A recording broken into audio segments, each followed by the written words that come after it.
प्रश्न है, शांत जल में एक नाव की चाल दे रखी है 14 किलोमीटर प्रति घंटा है, धारा की चाल 2 किलोमीटर प्रति घंटा है। नाव द्वारा अनुप्रवाह में स्थान ए से बी तक जाने में लिया गया समय। नाव द्वारा ए से बी तक अनुप्रवाह में, ए से बी तक अनुप्रवाह में यूं जाने में जो लिया गया समय, ऐसे गई ये अनुप्रवाह मतलब धारा की दिशा में, धारा की दिशा में जाने में लिया गया समय उसी नाव द्वारा स्थान बी से सी तक डाउन स्ट्रीम होता है ऊर्ध्व प्रवाह में जाने में लिए गए समय से 1 घंटा कम है। तो इसका मतलब डाउन स्ट्रीम वाला टाइम ज्यादा लिया, क्योंकि उसकी तुलना में ये जो अनुप्रवाह में जाने में टाइम 1 घंटा कम ले रहा है। तो ये तो 1 घंटा कम ले रहा है, तो डाउन स्ट्रीम वाला टाइम ज्यादा है। अब डाउन स्ट्रीम वाला जो टाइम है वो बी से सी तक ऊर्ध्व प्रवाह बोलते हैं उसको, वो कहां तक गया, यहाँ गया कि यहाँ गया, वो दूरी से पता चलेगा।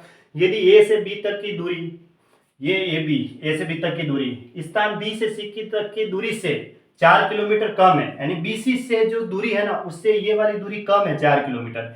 इसका मतलब सी यहाँ आगे होगा, ये पूरा बीसी है ना, इसको कहते हैं बीसी। तो ये डाउन स्ट्रीम जो था वो यहां से यहां तक हुआ था। इसका मतलब अब ए बी जो दूरी है वो बीसी से 4 किलोमीटर कम है। दूरी कितनी कम है, 4 किलोमीटर कम है, कम, ठीक है, इसने यह कहा। तो हमें बी से सी तक की दूरी बतानी है, तो स्थान बी से सी तक की दूरी क्या है, ठीक है।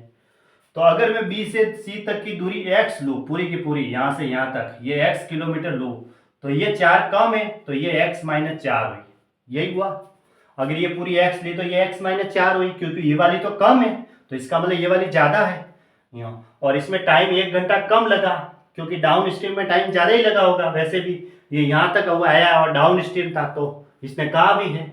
और वो कितना कम लगा है, 1 घंटे का, 1 घंटा कम लगा है। ये वाला कम समय और ये वाला ज्यादा समय, समय बराबर दूरी बटा चाल, दूरी तो दे रखी है x बटा स्पीड।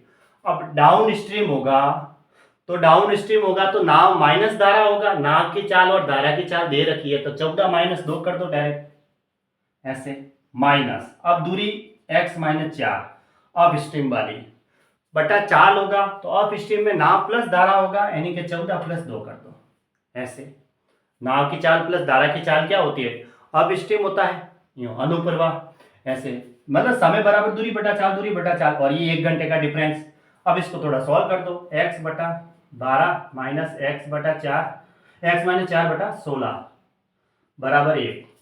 अब नीचे एलसीएम कितना आ रहा है, 48, 12 और 16 का, क्योंकि 16 के टेबल में 48 ही सबसे पहले आती ऐसी संख्या जिसमें दोनों का भाग चला जाएगा। 12 का भाग 48 में दिया 4 बार, तो 4x माइनस 16 का भाग 48 में दिया 3 बार। अब माइनस को मैं अंदर भेजूंगा और 3 से गुणा करूंगा तो 3x माइनस और माइनस प्लस हो जाएगा, और 4 3 12 बराबर 1।